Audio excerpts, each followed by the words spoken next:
प्रभु जीशुଙ୍କ ମଧୁର ନାମରେ ଆପଣ ସମସ୍ତଙ୍କୁ ମୋର ନମସ୍କାର ଏବଂ ଶୁଭେଚ୍ଛା ଜଣାଉଛି। ଆଜି ପ୍ରଭୁଙ୍କ ଅନୁଗ୍ରହରେ ଆମେ 5ଟି ରୋଟି 2ଟି ମାଛର ଦ୍ୱିତୀୟ ଅଂଶ ଦେଖୁଥିବା।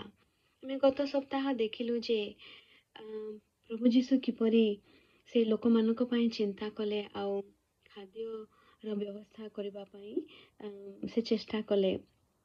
ଆଉ ସେଇ ସମୟରେ ଜଣେ ବାଳକ ପାଖରେ 5ଟି ରୋଟି ଆଉ 2ଟି ମାଛ ଥିଲା।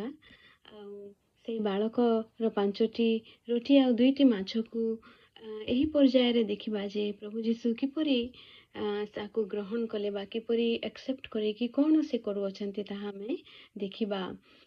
ଆଜି ଯାହାକି ଆମେ ପାଇବା ମାଥ୍ୟୁ ତାର 14 ପର୍ବ 15ରୁ 20ରେ ଏହି ଘଟଣାର ବିଷୟ ଲେଖାଯାଇଛି। ଆଉ ଯୋହନ ପୁସ୍ତକରେ ଯୋହନ 6 ପର୍ବ 6ରୁ 14ରେ ଲେଖାଯାଇଛି।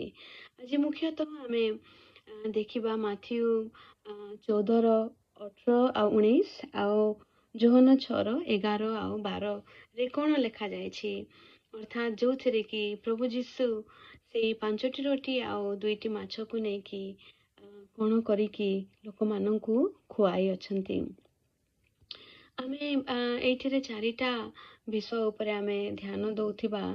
ପ୍ରଭୁଙ୍କର 4ଟି କଥା ବା 4ଟି ଆକ୍ସନ୍ ବା 4ଟି ବିଷୟ ଆମେ କ'ଣ ଶିଖିପାରିବା।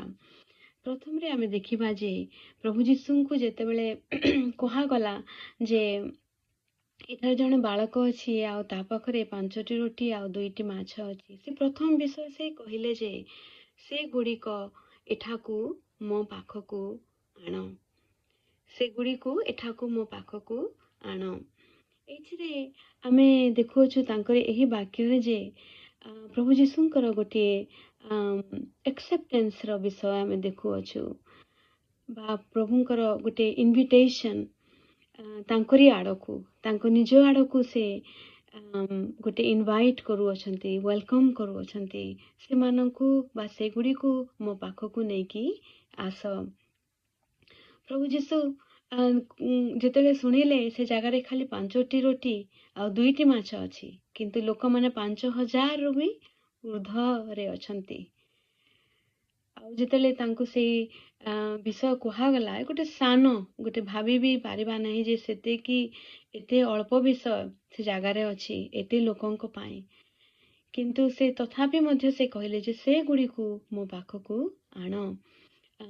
ଏଥିରେ ପ୍ରଭୁ ଯୀଶୁ ସଂଖ୍ୟା ବା ବିଷୟ ବା ଏମାଉଣ୍ଟକୁ ସେ ଦେଖୁନାହାନ୍ତି, କିନ୍ତୁ ସେ ଯାହା ବି ଅଛି ତାହାକୁ ସେ ଆଣିବା ପାଇଁ କହୁଅଛନ୍ତି। ଅର୍ଥାତ୍ ସେ ସେ କହିବା ପାଇଁ ଚାହାନ୍ତି ତମ ପାଖରେ ଯାହା ଅଛି ତାହା ସାନ ଏମାଉଣ୍ଟର ହଉଥାଉ ନା କାହିଁକି, ଯାହା କିଛି ବି ଅଛି ଅଳ୍ପ ବିଷୟ ଥାଉ ନା କାହିଁକି, ତୁମେ ମୋ ପାଖକୁ ଆଣ।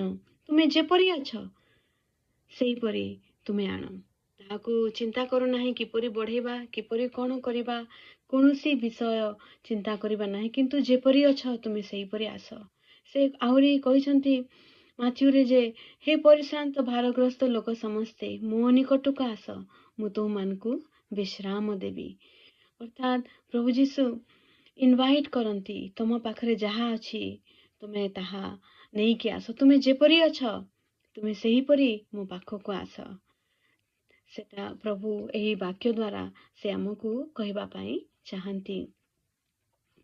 ଆଉ ଦ୍ୱିତୀୟରେ ଆମେ ଦେଖୁଅଛୁ ଯେ ସେ କହିଲେ ଲୋକମାନଙ୍କୁ ବସାଅ, ଲୋକ ସମୂହକୁ ଘାସ ଉପରେ ବସିବା ପାଇଁ ସେ ଆଜ୍ଞା ଦେଲେ।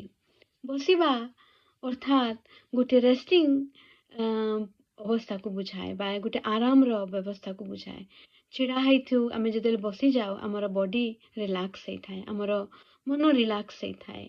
ସେ ଅର୍ଥାତ୍ ଏଇଥିରେ ସେ କହିବା ଚାହାନ୍ତି ଲୋକମାନଙ୍କୁ ବସା, ଅର୍ଥାତ୍ let them be relaxed when they have come to me, whoever they are and whatever they have, let them be relaxed. Free ହେଇଯାଅ, ରିଲାକ୍ସ ହେଇଯାଅ, ଆଉ ଚିନ୍ତା କରିବାର ଦରକାର ନାହିଁ, ତୁମେ ଆରାମ କର, ତୁମେ ଆରାମରେ ବସ, and I will serve you. ମୁଁ ତୁମମାନଙ୍କୁ ଖୁଆଇବି, ମୁଁ ତୁମମାନଙ୍କୁ ପରିବେଷଣ କରିବି। ଅର୍ଥାତ୍ ଏଇଥିରେ ପ୍ରଭୁ ଯୀଶୁ ଆମକୁ ବିଶ୍ରାମ ପାଇଁ ତାଙ୍କର ସେଇ ଆହ୍ୱାନ ଦଉଛନ୍ତି, ଯାହା ଅଛି ତୁମେ ଯେପରି ଅଛ ମୋ ପାଖକୁ ଆସ, ମୁଁ ତୁମମାନଙ୍କର ସେବା କରିବି, ମୁଁ ତୁମମାନଙ୍କୁ ସର୍ଭ କରିବି, ଆଜି ଆସ ଆଉ ବସ।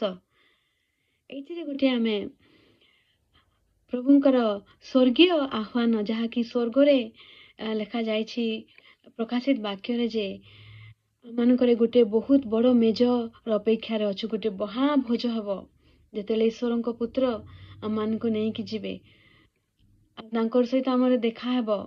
ସେ ନିଜର ଲୋକମାନଙ୍କୁ ସେ ମହାଭୋଜରେ ନିମନ୍ତ୍ରଣ କରିଅଛନ୍ତି ଏବେଠୁ, ଆଉ ସେ ମହାଭୋଜର ପାଇଁ ଅପେକ୍ଷା କରୁଅଛନ୍ତି। ଏଇଥିରେ ସେହି ପ୍ରକାର ଏକ ଭୋଜର ଦୃଶ୍ୟ ଆମେ ଅନୁଭବ କରିପାରିବା।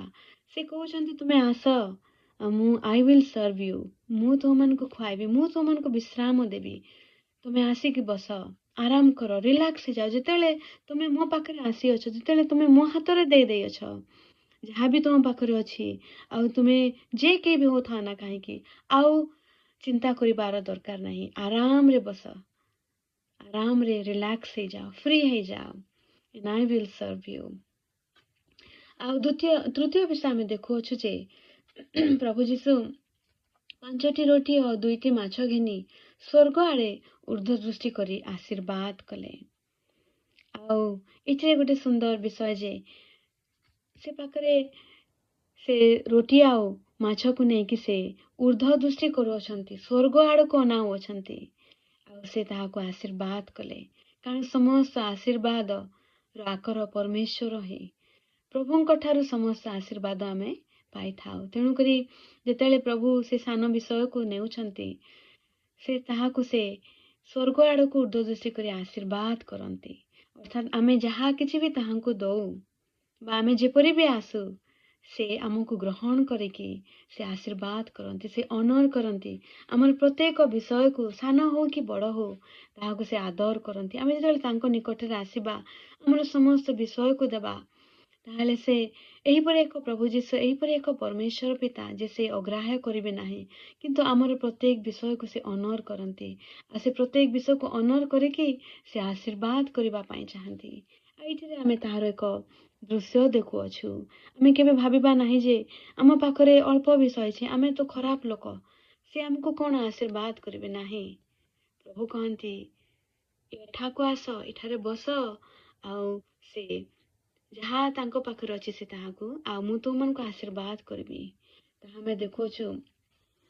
ଆଉ ଯୋହନ ପୁସ୍ତକରେ ଲେଖାଯାଏ ଯେ ସେଥିରେ ଯୀଶୁ ସେଇ ରୋଟି ଘେନି ଧନ୍ୟବାଦ ଦେଲେ, ଧନ୍ୟବାଦ ଦେଇ ଲେଖା ହେଇଛି। ଅର୍ଥାତ୍ ପ୍ରଭୁ ଯୀଶୁ ଏଥିରେ ଆମମାନଙ୍କୁ ଶିଖିବା ପାଇଁ ଚାହାନ୍ତି, ତୁମ ପାଖରେ ଯାହା ଅଛି ତୁମେ ମୋତେ ଦେଇଦେଲ, ତମେ ଧନ୍ୟବାଦର ସହିତ ଦିଅ, ହୃଦୟର ସହିତ ଦିଅ, ଧନ୍ୟବାଦୀ ହୁଅ, ଗ୍ରେଟଫୁଲ୍ ହୁଅ, କୃତଜ୍ଞ ହୁଅ। 5ଟି ରୋଟି 2ଟି ମାଛ ମୋ ପାଖରେ ଆସିଲା ଯେ କ'ଣ ହେଲା, ମୋ ପାଖରେ ଅଛି ଯେ କ'ଣ ହେଲା, ଅଳ୍ପ ବିଷୟ ଅଛି, କିନ୍ତୁ ମୁଁ ଧନ୍ୟବାଦୀ ହେବାର ଅଛି, ମୋତେ କୃତଜ୍ଞ ହେବାର ଅଛି। ଆଉ ସେଟା ପ୍ରଭୁ ଯୀଶୁ ଏକ ସୁନ୍ଦର ଉଦାହରଣ ସେ ଆମମାନଙ୍କ ପାଇଁ ରଖୁଅଛନ୍ତି ଯେ ଆମ ପାଖରେ ଅଳ୍ପ ଥିଲେ ମଧ୍ୟ କ'ଣ ହେଲା, ଯାହା ବି ଅଛି we need to be content, ଆମେ ସେଥିରେ ଧନ୍ୟବାଦୀ, କୃତଜ୍ଞ ହେବାର ଅଛି, ଆଉ ପ୍ରଭୁଙ୍କୁ ଦେଇଦେବାର ଅଛି। ସେଟା ଗୋଟେ ସୁନ୍ଦର ବିଷୟ ଆମେ ଦେଖୁଅଛୁ ଯେ ପ୍ରଭୁ ରୋଟି ଘେନିକି ସେ ଧନ୍ୟବାଦ ଦେଲେ। ଆଉ ଚତୁର୍ଥ ବିଷୟ ଆମେ ଦେଖୁଅଛୁ ଯେ ସେ ରୋଟି ଗୁଡ଼ିକ ଭାଙ୍ଗି ଶିଷ୍ୟମାନଙ୍କୁ ଦେଲେ, ଆଉ ଶିଷ୍ୟମାନେ ଲୋକ ସମୂହକୁ ଦେଲେ। ଯୋହନ ପୁସ୍ତକରେ ଲେଖାଯାଏ ଯେ ଯୀଶୁ ସେହି ରୋଟି ଘେନି ଧନ୍ୟବାଦ ଦେଇ ବସିଥିବା ଲୋକମାନଙ୍କୁ ତାହା ବାଣ୍ଟି ଦେଲେ, ସେହି ପ୍ରକାରେ ମାଛ ମଧ୍ୟ ବାଣ୍ଟି ଦେଲେ। ଏଇଥିରେ ଆମେ ଦେଖୁଅଛୁ ଗୋଟେ ସେୟାରିଂର ବିଷୟ। ପ୍ରଭୁ ଆମମାନଙ୍କୁ ଗୋଟେ ସେୟାରିଂର ଉଦାହରଣ ସେ ଆମମାନଙ୍କୁ ଦେଖୁଅଛନ୍ତି। ପ୍ରଭୁ ଚାହାନ୍ତି ଯେ ଆମ ପାଖରେ ଆମେ ଯାହା ଅଛି ତାହା ଆମେ ସେୟାର କରୁ। ଆଉ ସେ ନିଜେ ଯେତେବେଳେ ସେୟାର କରୁଅଛନ୍ତି, ସେ ତାହା ବଢ଼ି ଯାଉଅଛି, କମି ଯାଉନାହିଁ, କିନ୍ତୁ ତାହା ବଢ଼ି ଯାଉଅଛି। ଯେ ଆମେ ଯେତେବେଳେ ଆମ ପାଖରେ ଯାହା ଅଛି ଆମେ ଯଦି ସେୟାର କରିବା, ପ୍ରଭୁଙ୍କୁ ଦେବା, ସେୟାର କରିବା, ତାହେଲେ ତାହାର ମଲ୍ଟିପ୍ଲିକେସନ୍ ହେବ। ସବୁଠୁ ବଡ଼ ବିଷୟ ଯେ ଆମ ପାଖରେ ଯାହା ଅଛି, ପ୍ରଥମରେ ଆମେ ତାହାକୁ ସେଇ ବିଷୟକୁ ନିଜକୁ ଆମେ ପ୍ରଭୁଙ୍କ ପାଖରେ ଆଣିବାର ଅଛି। ସେଟା ହେଉଛି ମୁଖ୍ୟ ବିଷୟ। ଆମେ ବେଳେବେଳେ ସେୟାର କରିଥାଉ, ଆମେ କିନ୍ତୁ ଆମର ଲେକିଂ ହେଇଯାଏ, ଆମମାନଙ୍କର ଅଭାବ ହେଇଯାଏ। କାହିଁକି? ଯେହେତୁ ଆମେ ପ୍ରଥମ ବିଷୟ କରିନଥାଉ। ପ୍ରଥମ ବିଷୟ ଯେ ଆମେ ପ୍ରଭୁଙ୍କ ପାଖରେ ଆଣିବାର ଅଛି, ଧନ୍ୟବାଦ ଦେବାର ଅଛି। ଆଉ ତାହେଲେ ପ୍ରଭୁ ତାହାକୁ ଆଶୀର୍ବାଦ କରିବେ, ଆଉ ତାପରେ ଆମମାନଙ୍କୁ ସେୟାର କରିବାର ଅଛି। ତ sometimes we share without giving to God. ପ୍ରଭୁଙ୍କୁ ଦେବା ପୂର୍ବରୁ ଆମେ ସେୟାର କରିଥାଉ, ଆଉ that's why we face the lacking. ଆଉ ଦ୍ୱିତୀୟ ବିଷୟ ହେଇଥାଏ ଯେ sometimes we do not share our stuff and then we face lacking. ଯେହେତୁ ଆମେ କଞ୍ଜୁସ ହେଇଯାଉ, ଆମେ ସେୟାର କରିନଥାଉ। So ଦୁଇ ପ୍ରକାରର ସେୟାରିଂ, ଆମେ ସେୟାର କରିନଥାଉ ଆଉ ଆମେ ଅଭାବ ହେଇଯାଉ, ଆମମାନଙ୍କର ଅଭାବ ହେଇଯାଏ, ଆଉ ଆମେ ସେୟାର କରିଥାଉ କିନ୍ତୁ ପ୍ରଭୁଙ୍କୁ ନ ଦେଇକି ସେୟାର କରିଥିବାରୁ ଆମର ଅଭାବ ହେଇଯାଏ। ତେଣୁକରି ପ୍ରଭୁ ଏଇଥିରେ ଆମମାନଙ୍କୁ ଶିଖାଉଛନ୍ତି ଯେ ଆମମାନଙ୍କୁ ସେୟାର କରିବା ପୂର୍ବରୁ ତାହାକୁ ଆମେ ପ୍ରଭୁଙ୍କ ପାଖରେ ରଖିବାର ଅଛି, ପ୍ରଭୁଙ୍କୁ ଦେଇଦେବାର ଅଛି, ଆଉ ତାପରେ ଯେତେବେଳେ ଆମେ ସେୟାର କରିବା then it will be multiplied. ତାହେଲେ ତାହା ବଢ଼ିଯିବ ଆଉ କମିବ ନାହିଁ, ଆଉ ତାହାର ବୃଦ୍ଧି ଏକା ସାଧନ ହେବ, ଆଉ ଆମେ ନିଜେ ସେଇ ଜିନିଷର ନା କମି ହେବ ନା ଆମର ବି କୌଣସି ପ୍ରକାର ଅଭାବ ହେବ ନାହିଁ। ତାହା ପ୍ରଭୁ ଆମମାନଙ୍କୁ ଶିଖାଉଅଛନ୍ତି।